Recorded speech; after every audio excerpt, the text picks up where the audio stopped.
ఈ వీడియోలో upcoming OTT release Telugu movies list.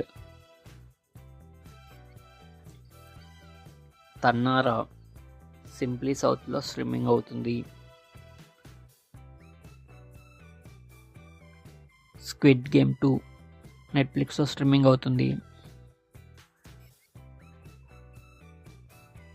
స్వర్గవాసల్ నెట్ఫ్లిక్స్లో స్ట్రీమింగ్ అవుతుంది. సారంగపాణి జాతకం జనవరి 10న ఆహాలో స్ట్రీమింగ్ అవుతుంది. బచ్చలమల్లి జనవరి 10న అమెజాన్ ప్రైమ్లో స్ట్రీమింగ్ అవుతుంది. రీచర్ 3 ఫిబ్రవరి 20న అమెజాన్ ప్రైమ్లో స్ట్రీమింగ్ అవుతుంది. పాతాళ్ లోక్ జనవరి 17న అమెజాన్ ప్రైమ్లో స్ట్రీమింగ్ అవుతుంది. సూక్ష్మదర్శిని జనవరి 10న జీ5లో స్ట్రీమింగ్ అవుతుంది.